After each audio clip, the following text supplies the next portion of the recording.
Credit Karma CA, Credit Karma Canada reviews millennial debt. Introduction. A brand new Credit Karma CA report on millennial debt is out. Credit Karma Canada reports that its U.S. company has performed a research survey of 1,041 millennial customers in the United States. As far as I can tell, they did not do a similar Canadian survey. However, I highly doubt that Canadian millennials would produce results drastically different than this survey. The results reveal that virtually 50%, 48%, of millennials have spent money they really did not actually have by going into debt. Why? To keep up with their pals. Unfortunately, this is a significant increase from the findings of the 2018 survey, up from 39% of participants evaluated in 2018. The nature of the millennial debt. Whether it's on food or beverages, concerts or tattoos, they discovered that more and more millennials are spending beyond their means as a result of increasing public opinions. Greater than 2 in 5 millennials, 44%, from the study stated they're terrified to miss out on unique or once-in-a-lifetime experiences. Over one-third, 36%, don't want to look like an outsider. Despite the fact that almost 1 in 2 millennials have actually experienced fear of missing out, FOMO-driven debt, they're mostly being silent about it. Of the participants that have actually entered into debt just to keep up with their mates, 80% claim they would certainly keep the fact that they have gone into debt quiet and not tell friends or family. Why do they wish to keep it secret? The survey shows that their reasons are ones of regret, guilt and embarrassment. They do not feel good about the debt they have incurred. In 2014 their survey showed that millennials were most likely to use money they really did not have for unique experiences, such as events, nightlife or holidays with their buddies. The new survey also looked at what experiences and purchases were triggering millennials to acquire FOMO debt.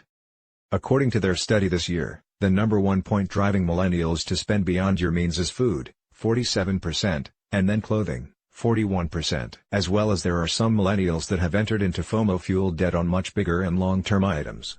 Cars and trucks, 15%, tattoos, 11%, and real estate, 9%. So out of all the millennials that go into debt, only 9% of millennials go into debt in order to acquire an asset that will grow in value over time. Another way of looking at it, 91% of millennials go into debt either for an experience that once it is over, or for a tattoo.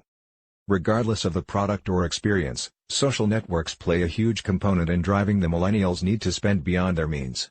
The survey results show that 2 in 5 participants, 40%, claimed they spent money on something a minimum of 1 time per year simply to publish that fact on social media sites. Why do millennials really feel forced to spend too much? According to the survey, the main reasons that millennials really feel pressured to go into debt to keep up with their close friends are: a concern of losing out on a unique or unbelievable experience 44%. Worry of not being included in future outings 41%. The concern of being treated like an outsider 36%. Worry of being evaluated 25%. Concern over losing close friends 24%. As you can see, 4 out of the top 5 responses has to do with what their friends may think. This makes sense. The majority of the things millennials go into debt for, such as vacations, concerts and restaurants, are things that you do with friends. So what is the answer? Obviously, no one can keep going into debt on an unlimited basis, especially when the reason is to keep up with others. I have some tips on how to deal with friends that either has more money than you or are willing to go deeper into debt than you. Or, at least are not concerned about their debt like you are. Hang out together in ways that don't force you to spend.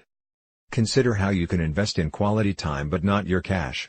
Time spent with close friends and loved ones is an experience that can be valued over something that pushes you into debt. Those good times also last forever. There is no need to be embarrassed about being not able to pay for an evening out or a costly getaway. As I pointed out previously, 80% of millennials that spend beyond their means hide it from others.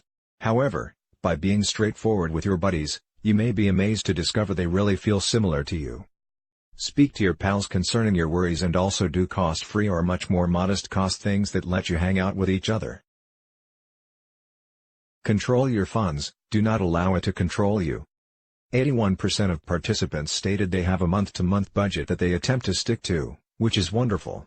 Nonetheless, the millennials that have such a plan seem to have a hard time keeping within it once they feel the peer pressure being applied. If you're amongst those that have a problem with budgeting, it can be handy to be a lot more conscious about the consequences of buying something. Take into consideration whether you can really afford it, and if you didn't buy it, will it really hurt your life? If not, then reevaluate. Don't buy it and build up some savings. Another tip is to lock your debit and credit cards away and spend only cash. By using real cash and not plastic, or a debit card, you get a better sense of what you are spending on extras and how much you need to still have for essentials until the next paycheck. When cash is gone, it is gone.